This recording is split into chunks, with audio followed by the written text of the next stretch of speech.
I'm James Turk. I'm a director of the Gold Money Foundation. It's my pleasure to be here in Paris this morning with Pierre Jovanovic, a leading French monetary expert and bestseller author. Pierre, I'd like to talk to you this morning about John Law and the Mississippi bubble. John Law came to Paris in the early 1700s from Scotland, and he convinced the French people they use paper money instead of gold and silver. I'd like to discuss the implications of what happened from that experiment. Well, that was, I think, the key point of the French history, because John Law arrived in Paris and he convinced basically not the people but the king and some people around the king. They were out of money. They just ran out of money. They had like, if I remember well, like 3 billion of livres in deficit, so they needed some money, and John Law convinced the king that there is a new form of getting money, is to issue paper money. And that was the whole point which the German author Goethe later on he wrote Faust, you know, the Faust #2, how the devil convinced the king to print money, and the king was extremely surprised because he said, how all my army, how all my officers are going to accept paper instead of gold coins or silver coins? This is never seen. It's impossible. And the parallel between John Law and the devil, made by Goethe, is extremely interesting because he studied the story between the two, and this is how the cupidity of the king and also the financial situation of France, which was desperate because of all the expedition in in what will be the United States and in other country, and wars from Louis XIV, and this was, you know, the financial state was extremely difficult. So they decided to go on, and they give like a gift to John Law. They gave him the authorization to have the lands of the Mississippi in United States, but that was something on top, if I may say. And this is how it started. It's again the stupidity and the cupidity of people running out of money, and how to create money out of thin air. So in effect, what John Law was doing was issuing paper on the promises of riches that would eventually be brought back to France from the Mississippi territories that France controlled at that time. Well, that was on top of it. Mississippi was the John Law owned company, and so he convinced then the people, the French people, to buy the actions, the shares, sorry, of his company. But in the meantime, in the same time, sorry, the French Ministry of Finance, of Royal Finance, they were just printing money somehow along with the shares of the Mississippi, and this is how everybody thought they're going to be rich. It was like an internet bubble of the tulip bubble. It was exactly the same thing, and people became totally nuts. And the key point was that John Law convinced the king to forbid the French people to use gold and to use silver, and specifically for the priests. All the priests and all the the high-level ecclesiastic people from in Paris. He even threw one prelate from the Vatican in jail because he used gold to pay some bills. It was absolutely a total new situation for everybody to see. So gold and silver are always the enemy of paper money. Yeah, of course. Yeah. That was actually. It was not the first time, but that was the first time that they throw in jail some very high level, like like cardinals or whatever, who was paying some people with gold coins, because it was forbidden at one point to use. And John Law edicted the law, if I may say, which was validated by the king. Yes. It's weird. I mean, if you think about it, how a king can fall under the charm, if I may say, under John Law. And this is, again, we should see this parallel between the Faustian contract written by Goethe about the same story. I think there's a flaw in human nature that we're always thinking that there's a free lunch in this world. And a free lunch comes one way from printing money, but in reality there is no free lunch, and printing money ultimately leads to a financial or monetary crisis, which is what happened with the Mississippi bubble. Yeah. It ultimately, the stocks, the shares of the Mississippi company rose, they eventually collapsed. What were the consequences of that collapse? The consequences were tremendous. First of all, the French people never believed too much in paper. They thought it was nonsense, you know, to accept paper instead of physical gold or silver. And then it was there was a kind of mini revolution started. There was the company, the Mississippi company, was Rue Quincampoix in Paris, and there were like thousands of people, you know, coming and striking just in front. So they wanted their money back, and there were like I think if I remember it was a bank run. Yeah, it was a bank run. Yeah. So everybody, and the bank run started with the people who were very well informed. It started with the people around the king, of course, and then progressively, like it took like 3 or 4 days, you know, to go down. The information went down to the people. So what they were doing is they were trying to take this paper, which is based nothing but promises, to redeem them for actual physical gold and physical silver, because the tangible asset ultimately has value, and paper is only based on someone's promise. And they were fearful that those promises were worth nothing, and in fact they were worth nothing. They were worth nothing because they never went really in Mississippi, you know, to see if there were gold mines as promised. Because don't forget, you know, in the beginning they said that the Mississippi was the promised land, if I may say that in English. So it was filled in some biblical city, you know, or filled with gold mines and silver mines and apples in gold on trees, you know, something like this. So people really fantasized about it, you know. So everybody wanted the shares of this Mississippi company, and to the point that it was such a success that John Law issued more action. Of course, more shares yeah. than available. So, but that's a very common thing. You know, yeah. we saw that through history. So this compared with the state of finances of the king, just a nightmare for the whole French people. And at one point, les volaillers, you know, the people who were selling chicken, you know, and butchers, they said, we don't accept paper anymore. You need to pay us with gold coins. But the John Law forbade people using gold coins. So there was strikes everywhere in all France because people were hungry and they were not able to pay with paper. And if they pay with gold, for those who had gold, it was possible for them to be thrown in jail. So it was weird, a really bizarre situation. So what happened then is that as the currency became worth less, it actually destroyed the French economy because people could no longer act with one another. The paper was no good. Shopkeepers didn't want to accept the paper, and people were not allowed to use gold and silver. So there was really nothing they could do, and that destroyed the French economy. Exactly. Not only did it destroy the French economy, but again, Goethe is the one who made this line perfectly.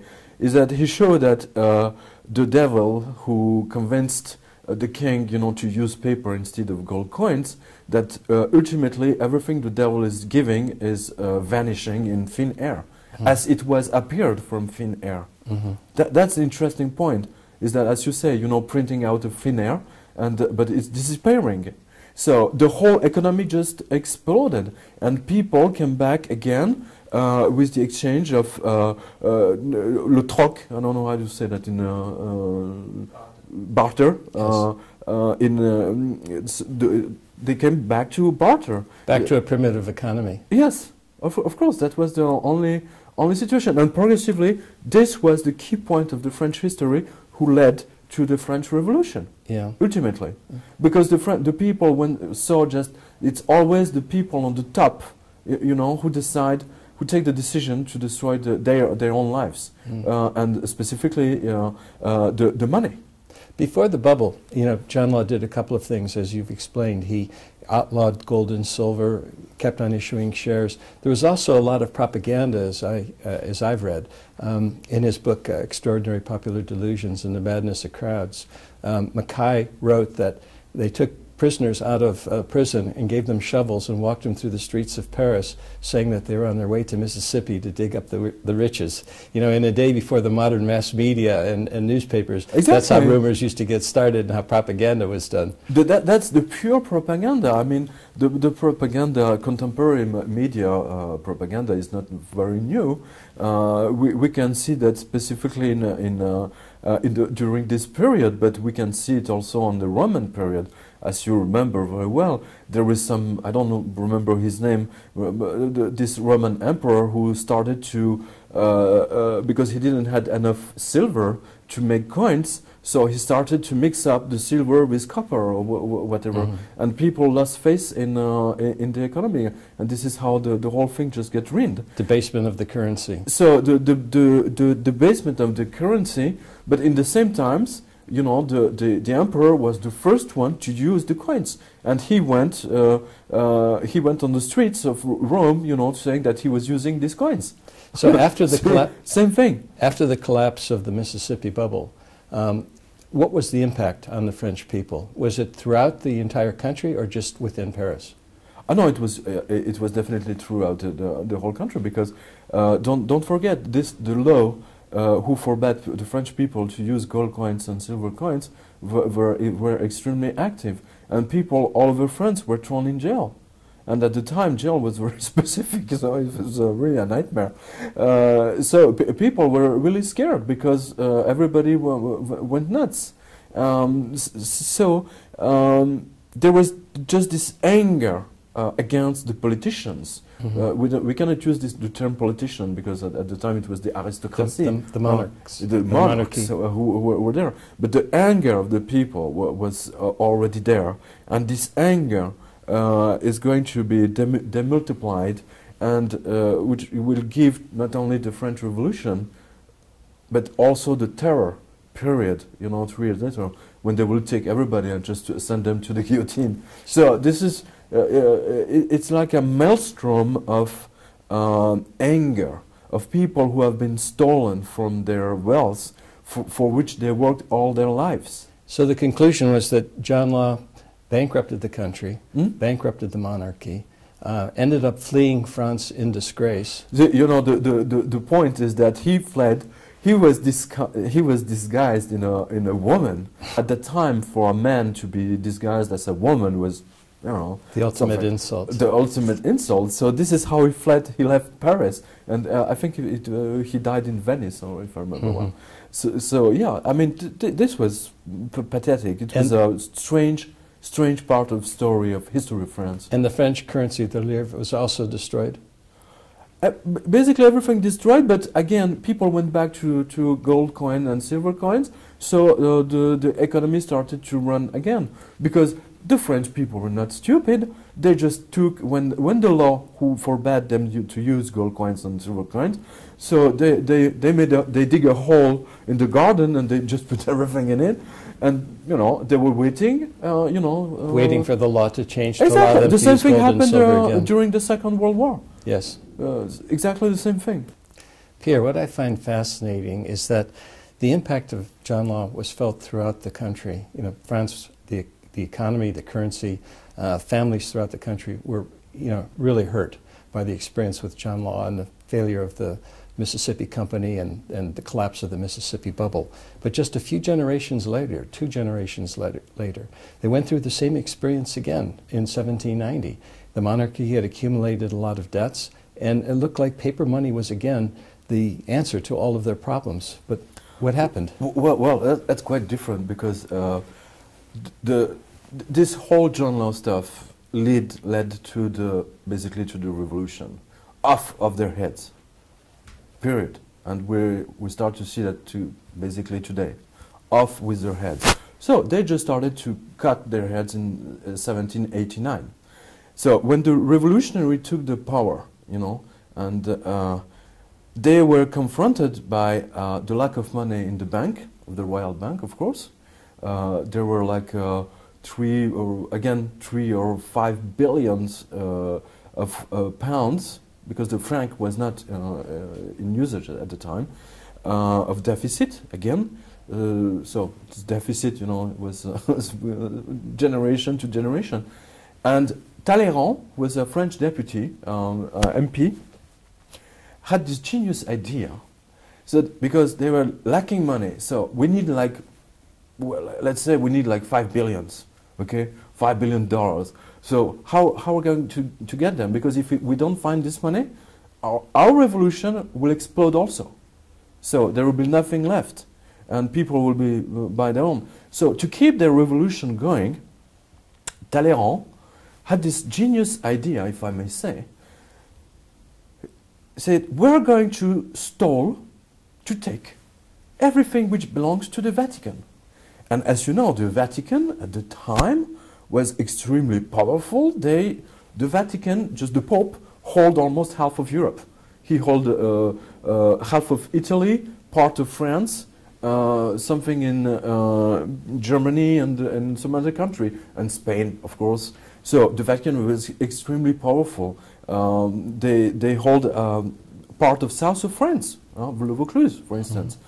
And the French Revolution said, okay, God is dead. So this is, they said, okay, God is dead, therefore we don't believe in the Pope anymore, okay? So the Pope should go to hell. So we're going to take everything which belongs to the Vatican in France, and this is the idea. The assignat, which is going to lead to assignat, which is the French, the English word to ascribe.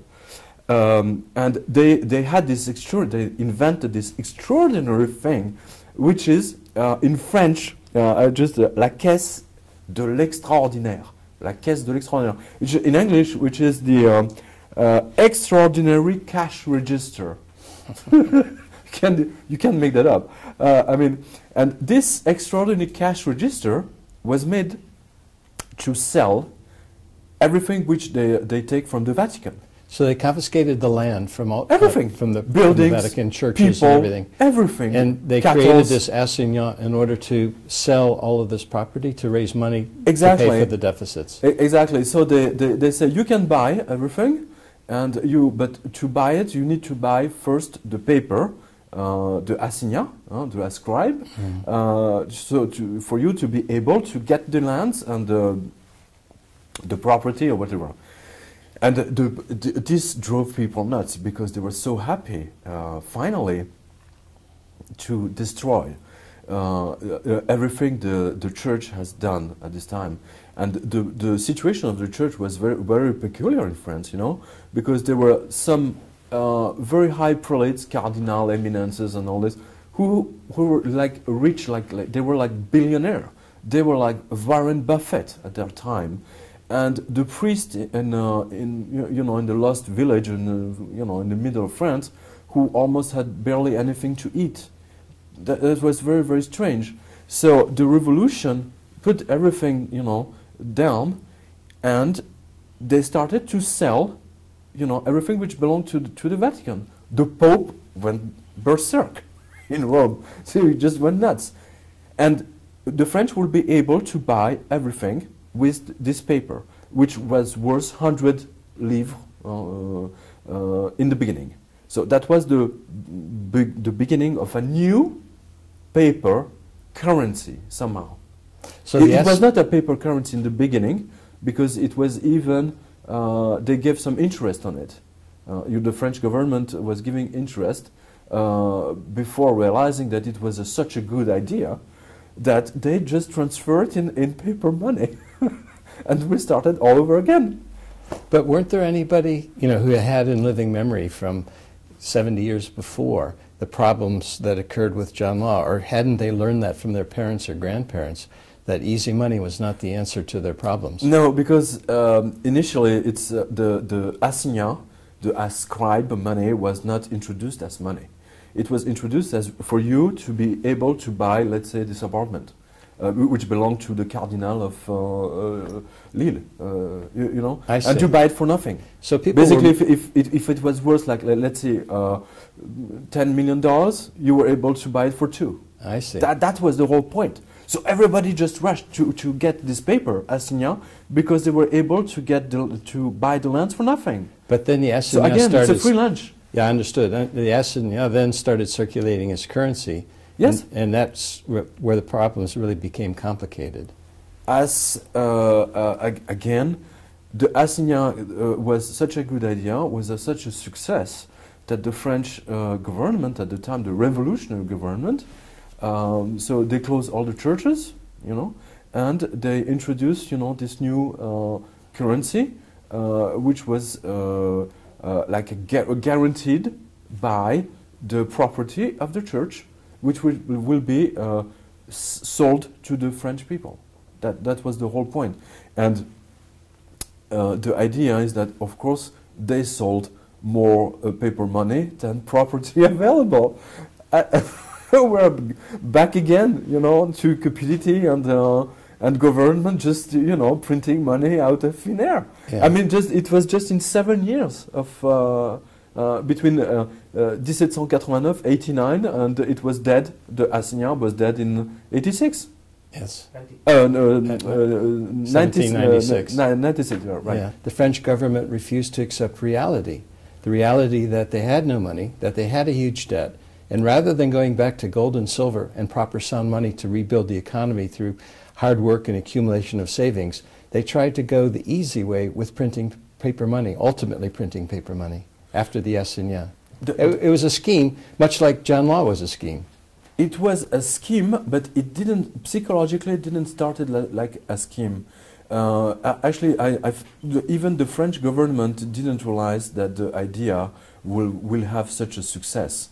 So almost 2 years after they introduced the first assignat, which is ascribe, ultimately it becomes money.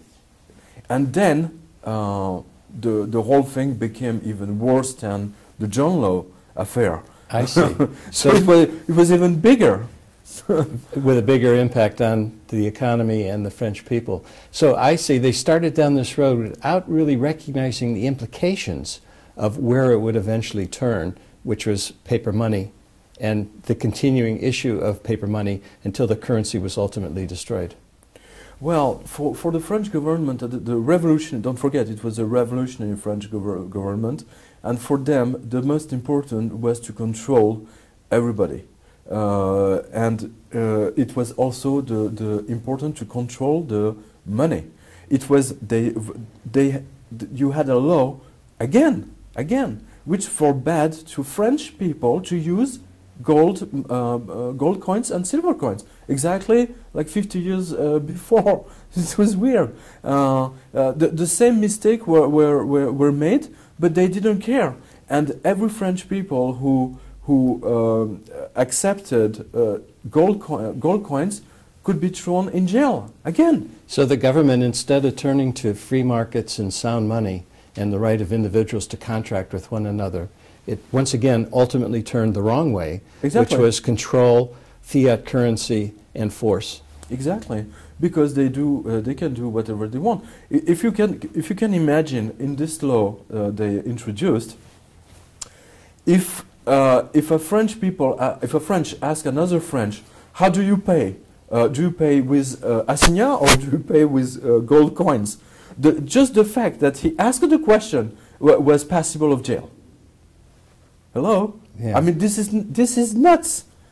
Just how do you pay? You know, just the question, just lead you directly in jail because you offer the alternative of payment. So clearly the driving factor here by the revolutionary government was to enhance its own power rather than to do what was right for the French people. Of course, of course. And this is what we saw. Every time you gave, like John Law had the power, and the first thing he has done was to introduce a law forbidding the French to use gold coins and silver coins. 50 years later, the French revolutionary government did the same thing. which is totally insane because they were just revolutionary. This is, but they did exactly the same thing. They're totally opposite politically speaking, Yeah. but on the monetary level, they did exactly the same thing, forbidding people to use sound money. It's really quite amazing. It's quite amazing. The bottom line is that sometimes people, and particularly politicians, don't learn from monetary history. Well, that's for sure. If we look back in the history, that's for sure. Because Specifically, the history repeats, and we keep making the same mistakes. not only the history repeats, but I think the government, every government spends more money than they have. So that's the whole point is right there. And that's why governments don't like gold and silver, because that imposes discipline on government spending. Definitely. They cannot create gold and silver coins out of thin air, but they can create paper out of thin air. Definitively so. And they can send people to jail and to do the guillotine because they're using silver coins. I mean, it was a death penalty. If you are paying somebody with gold coin, that was during the French Revolution. Death penalty, guillotine. Today, here we have central banks creating money out of thin air. Can we expect any kind of outcome different from what happened, you know, in France back in the 1700s? If we consider that history is repeating himself, well, we're heading straight to the revolution, a new one. A currency collapse, bad economy, and suffering by a lot of people who don't prepare for the potential collapse of the currency. Definitely. I mean, history is repeating himself, especially right now. I mean, we can see exactly the same thing. What we're seeing today is what the French people have seen, you know, like 200 years before with John Law. So Same thing. I think the bottom line is that people should get their history books out and see what's happened before. Yeah, but people are too lazy to open, you know, their school books. So. Well, hopefully they'll be watching this video. Well, it's easier to watch a video because you know, you give the envy to people to rediscover the history. Pierre, as I understand it, there was some debate within the National Assembly. Talleyrand obviously favored the issuing of paper currency, but there were some sound money advisors, Jacques Necker, for example, who was a Swiss by birth, as I understand it, and an advisor to the French government, favored sound money.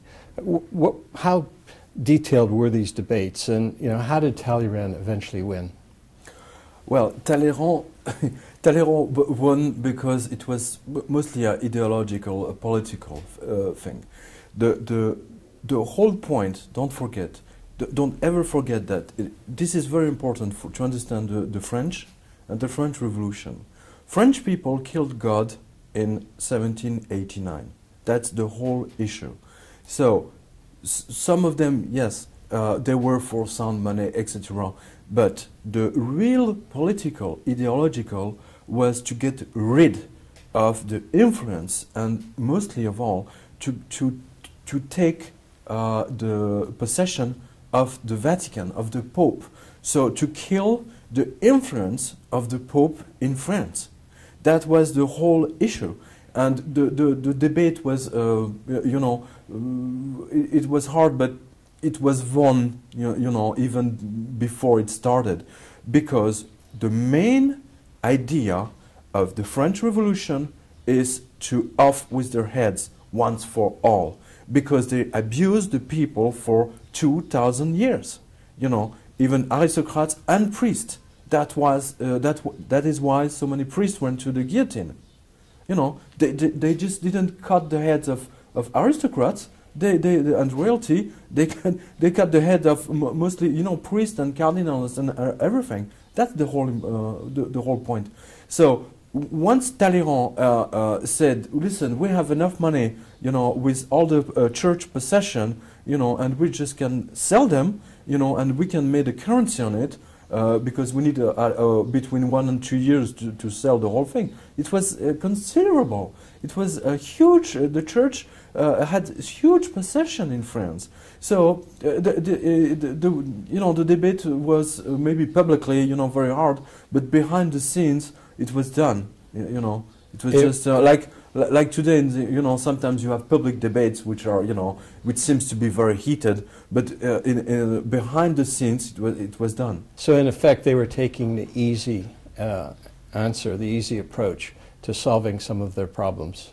Well, that was it was, we say in French, d'une pierre deux coups. You know, you do two things at once. So it was quite cool, if I may use it. So it was English, excellent for them, because don't forget, the political issue were very important.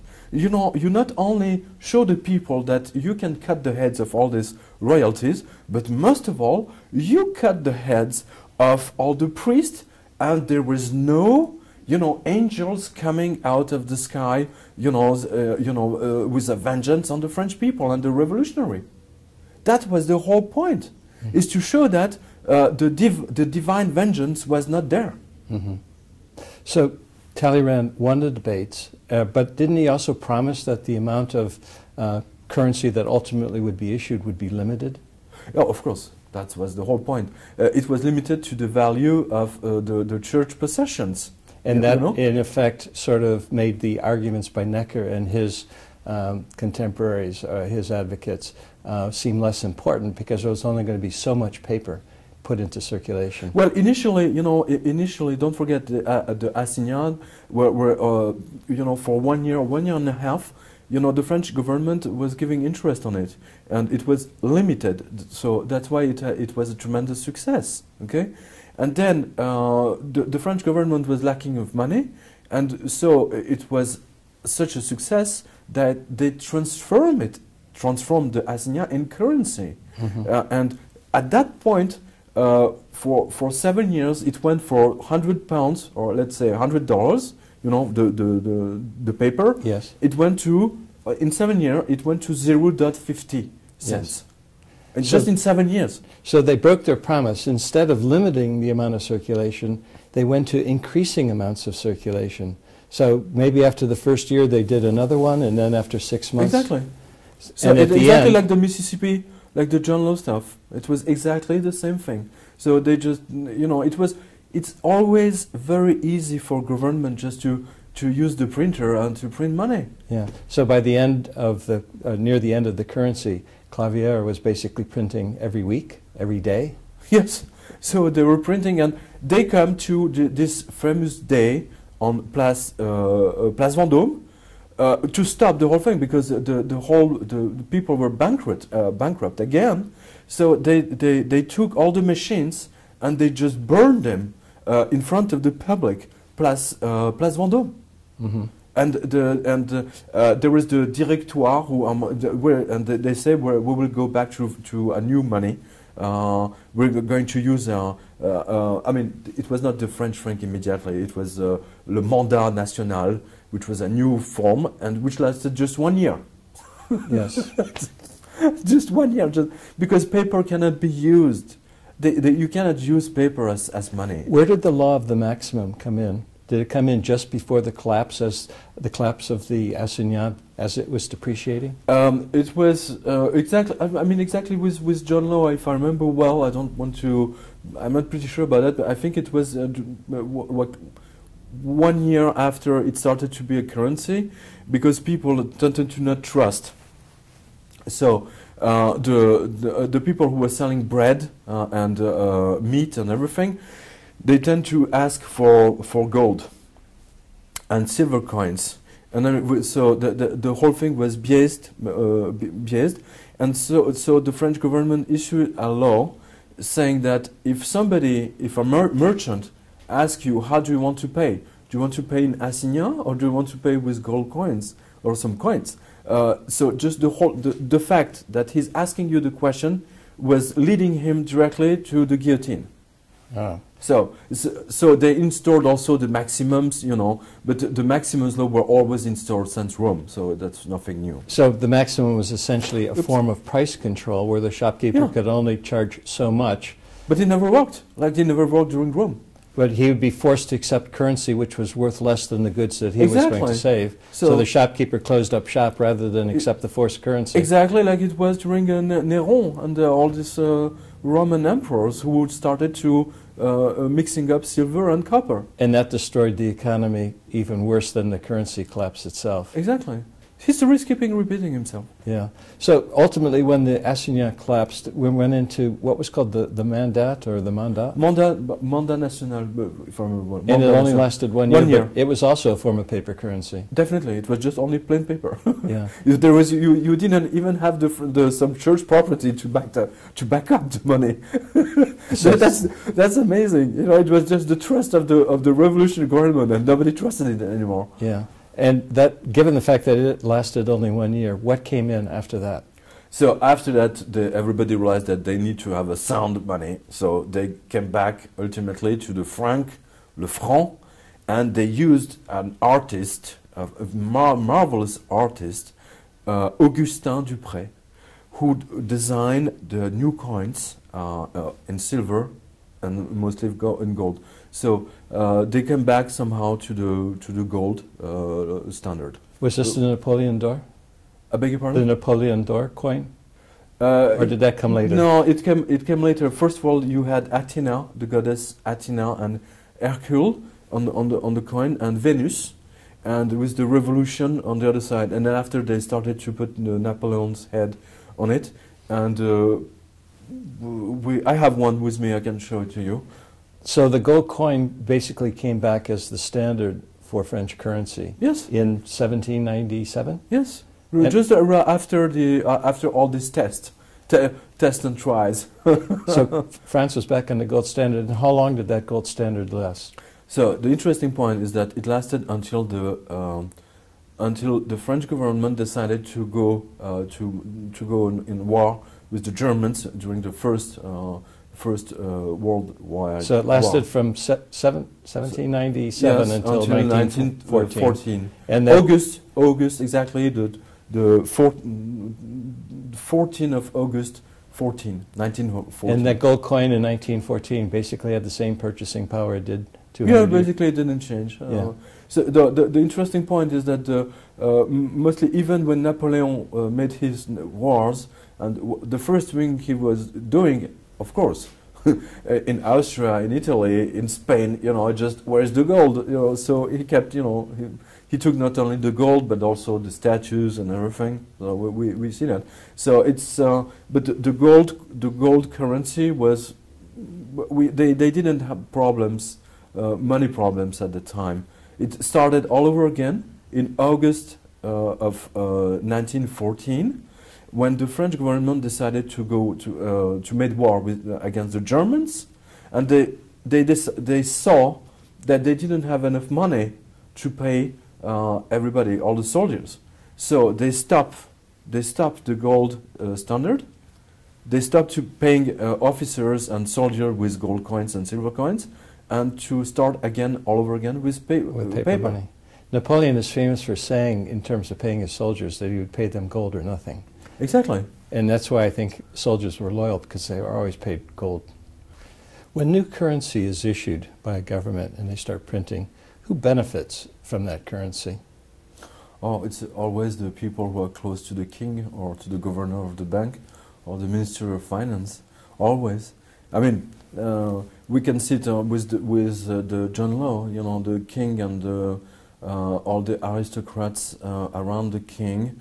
And all the people around John Law, they became extremely rich very fast. And with all this money, the first thing they have done is to buy properties and lands. So they kept them rich forever. And we have seen the same thing during the Revolution, the French Revolution. The people who get rich extremely fast were those who bought immediately the church property for nothing. You know, they bought like a land which the price was let's say $10 million, and they bought it for 1 or 2 million. So it was extremely fascinating, because those who are the beneficiaries, they immediately transform the money into land and into sound money, into gold and silver, or art. for instance, and the rest of the people just you know, they just So they're always the same. They're always even the in the poor case people. even in the case of the Mississippi bubble, the king and those close to the king were the first to get the shares, and they were also the first to leave when at the top of the bubble. That's normal. Hello. Of course. Look what happened in Wall Street. Same thing. Same thing. Exactly. The same thing. History repeats again. Definitely. But it always, it seems that it's a law. It's almost, it's not a repetition, it's a law. That every time a government is using paper as money, you know, the result is always the same. It's like, you know, some Einstein definition, you know. You should invent some definition on it, you know, some scientific definition saying that if you're using paper money for X, N years, then revolution.